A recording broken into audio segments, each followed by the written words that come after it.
देखो मेरी टकली बच्ची स्कूल के किसी बच्चे ने किया था तो उसने लिखा था कि आप इतने मोटे कैसे हो गए। तो सब अच्छे दोस्त मेरे आते हैं, अगर आपको कभी एक दिन के लिए प्राइम मिनिस्टर बना दिया जाए तो आप क्या करोगे। Hi everyone, I am Ankita Khanka and welcome to my YouTube channel. तो कैसे हैं आप सब लोग? आई होप आप सब लोग अच्छे होंगे। तो अभी बज रात के 9:30 और मैं अभी तैयार होकर आपके सामने इससे भी बैठी हूँ क्योंकि मुझे ना एक वीडियो शूट करना था। तो आज का जो हमारा वीडियो होने वाला है, आज का जो व्लॉग होने वाला है वो होने वाला है Q&A। तो शुरुआत यहाँ से करते हैं। कुछ टाइम पहले मैंने इंस्टाग्राम में और व्हाट्सएप में एक पोस्ट शेयर की थी कि आस्क मी एनीथिंग। मैंने इंग्लिश में भी लिखा था और हिंदी में भी लिखा था कि आप मुझे कुछ भी पूछिए। तो बहुत सारे लोगों ने क्वेश्चन पूछे थे, तो वही क्वेश्चन आज मैं रिप्लाई करने वाली हूँ। तो शुरू करते हैं फर्स्ट। तो सारे क्वेश्चन मैंने डायरी में लिख लिए हैं क्योंकि मेरा एक्स्ट्रा फ़ोन अभी नहीं है। तो पहले क्वेश्चन देखते हैं। तो पहला क्वेश्चन ये पूछा है ना कि क्या आप बिग बॉस देखते हैं और आपका फेवरेट कंटेस्टेंट कौन है।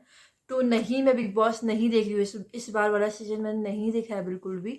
हाँ, पहले देखती थी जब जिस टाइम पे शहनाज आई थी वो वाला, उससे पहले वाले सीजन मैंने सारे देखे थे। अभी 2-3 साल से तो मैं बिग बॉस बिल्कुल भी नहीं देख रही हूँ और फिलहाल तो कोई मेरा भी फेवरेट है भी नहीं। बट हाँ, मैंने देखा उसमें मुनव्वर भी आया हुआ है और 1-2 और आए हैं पहचान वाले जिनको मैं पहले देख चुकी हूँ रियलिटी शो में। तो आए हैं इसमें, लेकिन अभी मैंने नहीं देखा है। हाँ, मैं सोचती हूँ कि देखूंगी बट मेरे पास टाइम नहीं होता देखने का। रात को आता भी तो 10 से 11 बजे तक है यार, कौन वेट करे इतने लेट तक। तो इसलिए मैं नहीं देखती हूँ। हाँ, मैं देखूंगी तो फिर इसका आंसर आपको जरूर दूंगी कि मेरा फेवरेट। तो बढ़ते हैं नेक्स्ट क्वेश्चन की तरफ। तो नेक्स्ट क्वेश्चन ये पूछा है ना कि आपका फेवरेट सॉन्ग कौन सा है। तो इसका आंसर मैं आपको देती हूँ। तो मेरा ना ऐसा कोई फेवरेट सॉन्ग है नहीं। हाँ, मेरे को मतलब वो वाले सॉन्ग्स बहुत पसंद है जिनकी मीनिंग होती है। ऐसे गाने मुझे बहुत ज़्यादा पसंद है, जैसे सैड सॉन्ग हो या कोई गज़ल हो, कुछ हो, तो जिनकी मीनिंग हो ना, वो गाने मुझे बहुत अच्छे लगते हैं। तो यही है मेरा। ऐसा कुछ मतलब है नहीं, कभी टेस्ट चेंज होता रहता है, कभी कोई अच्छा लगता है, कभी कोई अच्छा लगता है। तो तो किसी ने ना एक क्वेश्चन ये भी लिखा था कि आप मुझे इनबॉक्स में रिप्लाई कब करोगे। तो इसका मैं क्या आंसर दूं यार, क्योंकि मैं हर किसी को रिप्लाई तो कर नहीं सकती हूँ ना। वैसे भी मैं ना किसी अननोन से बात नहीं करती हूँ नॉर्मली। मुझे बहुत सारे मैसेज आते हैं इंस्टाग्राम में या फिर फेसबुक में, तो मैं रिप्लाई नहीं करती किसी का भी, क्योंकि जिसको तुम जानते नहीं तो उससे क्या बात करोगे। तो इसलिए मैं बहुत लोगों को रिप्लाई नहीं करती हूँ। तो इस बात को दिल पे मत लेना आप लोग। तो अगला क्वेश्चन ये पूछा कि आपके बेस्ट फ्रेंड कौन है और क्यों, मतलब क्यों आपने उनको चुना है, ऐसा क्वेश्चन पूछा है। तो पहली बात तो मैं बेस्ट फ्रेंड में कहूँगी अपने हस्बैंड को, क्योंकि हस्बैंड को इसलिए क्योंकि मैं उनको हर चीज़ शेयर करती हूँ, कुछ भी चीज़। तो प्रॉब्लम भी होती है, कुछ भी होता है तो मैं शेयर करती हूँ। और ना मैं एक चीज़ से बहुत डरती हूँ कि मुझे पता नहीं क्यों पहले से है कि लोग मुझे जज ना करें। मैं ऐसा सोचती हूँ। तो मैं कभी ऐसा भी होता है कि कोई प्रॉब्लम मैं सोचती किसी के साथ शेयर करूँगी, कहीं वो मेरे को जज ना करे, मेरी फैमिली मेम्बर्स को जज ना करे। तो एक मेरा हस्बैंड ऐसा इंसान है जो मेरे को कभी जज नहीं करता, तो मैं ज़्यादातर उसके साथ शेयर करती हूँ। तो अच्छे दोस्त मेरे आते हैं निशा और दीपशिका। दीपशिका तो आजकल बिजी है तो उससे ज़्यादा बात होती नहीं है। बट हाँ, निशा को मैं अपनी लाइफ की हर चीज़ बताती हूँ। जब मैं किसी प्रॉब्लम में हूँ या मैं कभी परेशान हूँ, कुछ हूँ, तो बताती हूँ। हाँ, वो मुझसे बहुत सारी चीज़ें शेयर करती है। तो हम दोनों अच्छे दोस्त हैं और अच्छा बॉन्ड हमारे बीच में है। मतलब पहले से ही जब हम कॉलेज में पढ़ते थे तो बहुत अच्छे से रहते थे, जब हम साथ में रहते थे। तो मेरी बहुत अच्छी दोस्त है निशा, तो उसको सब कुछ बताती हूँ। और दीपशिका को बताती हूँ, लेकिन वो आजकल थोड़ा बिजी है तो इस वजह से उससे थोड़ा कॉन्टैक्ट मेरा कम हो गया है। बट इसका मतलब ये नहीं है कि हमारी दोस्ती कम हो गई। दोस्ती मेरी हमेशा ही रहेगी। हाँ, लाइफ में होता रहता है थोड़ा। अब उसको अपनी लाइफ में बिजी है ना, उसका बेबी वगैरह हो गया, तो इस वजह से तो थोड़ा हम लोग अभी ज़्यादा बात नहीं कर रहे हैं। नेक्स्ट क्वेश्चन पूछा है ना किसी ने, मुझे हंसी आ रही है। क्या पूछा है ना कि अगर आपको कभी एक दिन के लिए प्राइम मिनिस्टर बना दिया जाए तो आप क्या करोगे। तो उसका रिप्लाई मैं ये दूंगी, मैं कुछ नहीं करूँगी भाई। मुझे पॉलिटिक्स में कोई भी इंटरेस्ट नहीं है और मैं कुछ नहीं करूँगी। मुझे बना लूँगी, मैं कहूँगी भगवान प्लीज़ आप मुझे मत बनाइए, किसी और को ढूंढिए भाई। मेरे को बिल्कुल भी मतलब पॉलिटिक्स समझ में नहीं आती, ना मुझे इंटरेस्ट है। तो मेरा आंसर इसका यही होगा। तो अगला क्वेश्चन ना ये पूछा है कि आपको अपने ब्लॉग में सबसे अच्छा ब्लॉग कौन सा लगता है। लोग गिन्नी मांग रहे हैं मुझसे। तो मुझे ना अपना ब्लॉग जो मैंने देखा, पहली बात तो होता क्या ना मेरे साथ, जब मैं ब्लॉग शूट करती हूँ मैं बहुत खुशी होती है किसी किसी ब्लॉग में। बट मैं जब एडिटिंग करती हूँ ना मेरा दिमाग खराब हो जाता है।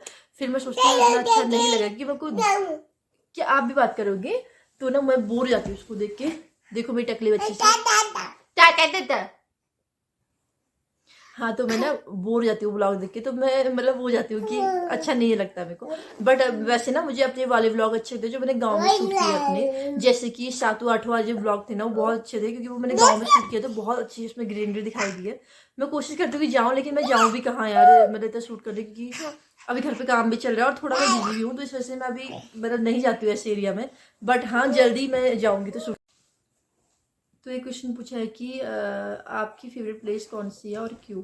तो मेरी फेवरेट प्लेस ना पहले नंबर पे तो अपना उत्तराखंड बेस्ट है भाई, क्योंकि यहाँ मेरा घर है। तो सबसे बड़ी बात होती क्या है ना, आप जहाँ रहते हो तो आपको वहीं अच्छा लगता है। तो यहाँ मैं इतने सालों से रह रही हूँ, मतलब 20-25 सालों से एटलीस्ट यहाँ रह रही हूँ। तो मुझे ये जगह अच्छी लगती है, और अपना घर ना अपना घर ही होता है यार, मतलब कैसा भी हो, छोटा हो बड़ा हो, अच्छा हो गंदा हो, गाँव में हो या शहर में हो, तो अपना घर ही होता है। तो मुझे सबसे अच्छी प्लेस यही लगती है। दूसरे नंबर पे मेरे को मुंबई बहुत अच्छा लगा जब मैं गई थी। तो ऐसा नहीं है कि मैं और जगह नहीं गई हूँ, मैं बहुत जगह गई हूँ, पर पता नहीं क्यों मुझे वहाँ से बहुत ज़्यादा अटैचमेंट हो गई थी, क्योंकि मैं रही भी वहाँ 1 महीने से थी। तो मुझे बहुत अच्छा लगा वो, तो वो मेरी अच्छी प्लेसेस में आती है। मैं अगर दोबारा जाऊँगी कभी तो वहाँ मैं ज़रूर जाना चाहूँगी एक बार लाइफ में। तो वो ना मेरी फेवरेट प्लेस है दूसरे नंबर की। और पहले तो जहाँ मैं हूँ तो वहाँ तो मैं हमेशा रहूँगी। तो ना मुझे एक क्वेश्चन ये पूछा है कि आपकी 10th और 12th में कितनी परसेंटेज थी और क्या ये मैटर करता है। तो पहली बात तो भाई मत पूछा करो मुझसे मेरी परसेंटेज, ये बहुत कम है। गिनी बात सुन लो, मामा की परसेंटेज कम है, आपको ज़्यादा लाना है। तो सुनो, तो ना ऐसा होता है मेरे हिसाब से, मुझे ऐसा लगता है कि a single piece of paper cannot decide your future. क्योंकि ऐसा कोई रिपोर्ट कार्ड बना ही नहीं है जो किसी बच्चे की एबिलिटी को बता सके। आज तुम क्या करते हो ये जरूरी नहीं कि फ्यूचर में भी तुम वही करोगे। ऐसा भी हो सकता है कि आज क्या पता तुम अच्छा नहीं कर रहे हो, बट फ्यूचर में तुम और अच्छा करो उससे, ऐसा भी हो सकता है।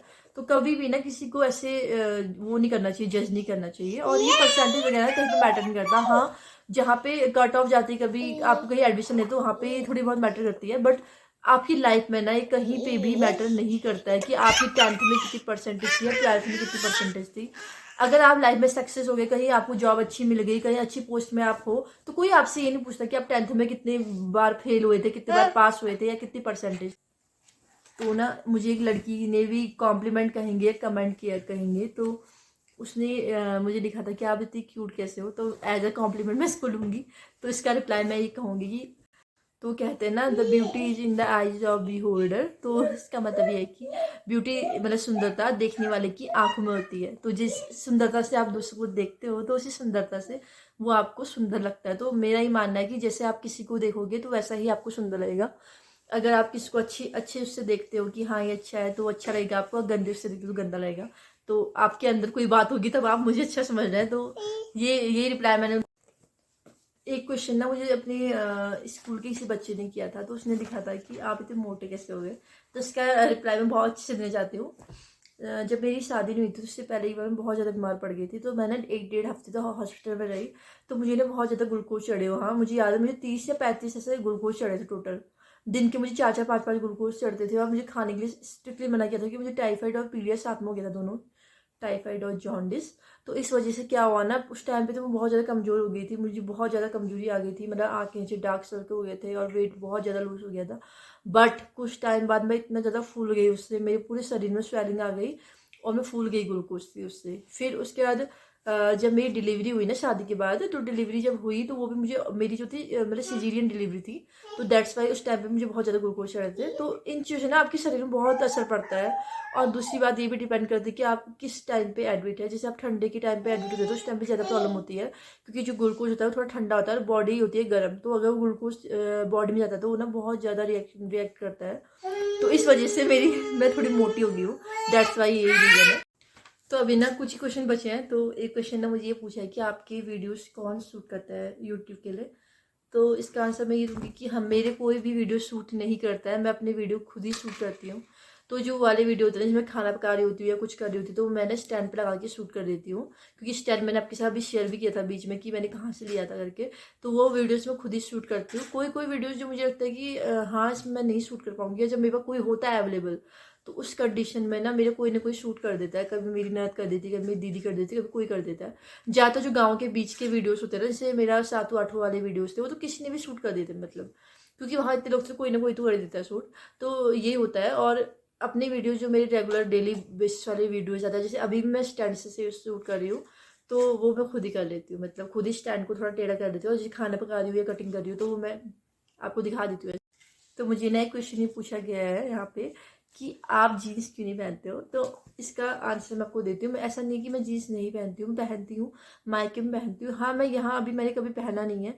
और उसका रीज़न ये है कि मैंने सिर्फ शादी से पहले पहनती थी और शादी के बाद में जब मैंने पहना ही नहीं, पता नहीं क्यों नहीं मैंने शुरू नहीं किया, तो अब मुझे ना 5 साल तो पूरी शादी को हो चुके हैं, तो अब मुझे पहनने में खुद ही वियर्ड लगता है। और फिर क्या है ना कि यहाँ का माहौल ऐसा है कि ज़्यादातर सभी सूट वगैरह पहनते हैं, तो मुझे भी सूट में ज़्यादा कंफर्टेबल लगता है।